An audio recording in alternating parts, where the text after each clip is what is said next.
आज का पहला पाठ प्रेरित चरित से लिया गया है। अध्याय 5 वचन संख्या है 27 से 33 तक। उन्होंने प्रेरितों को लाकर महासभा के सामने पेश किया। प्रधान याजक ने उनसे कहा, हमने तुम लोगों को कड़ा आदेश दिया था कि वह नाम लेकर शिक्षा मत दिया करो, परंतु तुम लोगों ने यरूशलेम के कोने कोने में अपनी शिक्षा का प्रचार किया है और उस मनुष्य के रक्त की जिम्मेवारी हमारे सिर पर मढ़ना चाहते हो। इस पर पैतरुस और अन्य प्रेरितों ने यह उत्तर दिया, मनुष्य की अपेक्षा ईश्वर की आज्ञा का पालन करना कहीं अधिक उचित है। आप लोगों ने ईसा को क्रूस के काठ पर लटकाकर मार डाला था, किंतु हमारे पूर्वजों के ईश्वर ने उन्हें पुनर्जीवित किया। ईश्वर ने उन्हें शासक तथा मुक्तिदाता का उच्च पद देकर अपने दाहिने बैठा दिया है, जिससे वह उनके द्वारा इस्राएल को पश्चाताप और पाप क्षमा प्रदान करे। इन बातों के साक्षी हम हैं और पवित्र आत्मा भी, जिसे ईश्वर ने उन लोगों को प्रदान किया है जो उसकी आज्ञा का पालन करते हैं। यह सुनकर वे अत्यंत क्रुद्ध हो उठे और उन्होंने प्रेरितों को मार डालने का निश्चय किया। यह प्रभु की वाणी है। आज का सुसमाचार यूहन्ना के पत्र से लिया गया है।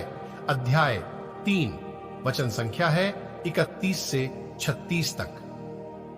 जो ऊपर से आता है वह सर्वोपरि है, जो पृथ्वी से आता है वह पृथ्वी का है और पृथ्वी की बातें बोलता है। जो स्वर्ग से आता है वह सर्वोपरि है। उसने जो कुछ देखा और सुना है वह उसी का साक्ष्य देता है, किंतु उसका साक्ष्य कोई स्वीकार नहीं करता। जो उसका साक्ष्य स्वीकार करता है वह ईश्वर की सत्यता प्रमाणित करता है। जिसे ईश्वर ने भेजा है वह ईश्वर के ही शब्द बोलता है, क्योंकि ईश्वर उसे प्रचुर मात्रा में पवित्र आत्मा प्रदान करता है। पिता पुत्र को प्यार करता है और उसने उसके हाथ सब कुछ दे दिया है। जो पुत्र में विश्वास करता है उसे अनंत जीवन प्राप्त है, परंतु जो पुत्र में विश्वास करने से इनकार करता है उसे जीवन प्राप्त नहीं होगा। ईश्वर का क्रोध उस पर बना रहेगा। यह प्रभु का पवित्र सुसमाचार है। मनन चिंतन।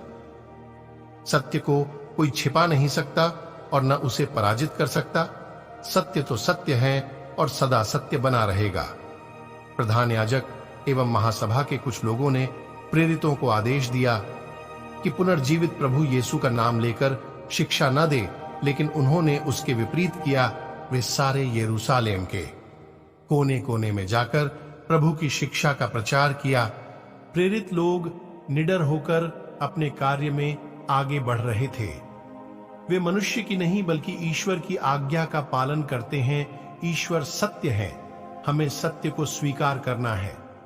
सत्य यह है कि ईश्वर ने अपने पुत्र को हमारी मुक्ति के लिए भेजा है और जो उसके पुत्र में विश्वास करता है उसे अनंत जीवन प्राप्त है। हम जीवन की प्राप्ति के लिए कई प्रयत्न करते हैं। सच्चा जीवन हमें केवल यीशु के द्वारा ही प्राप्त होता है। क्या हम सत्य को पहचानते हैं? मेरे प्यारे विश्वासी भाई बहनों, आइए हम सत्य को स्वीकार करें। आप सभी भाई बहनों को परमेश्वर अपने अनमोल लोहू द्वारा आशीष तथा शांति प्रदान करे। आमीन।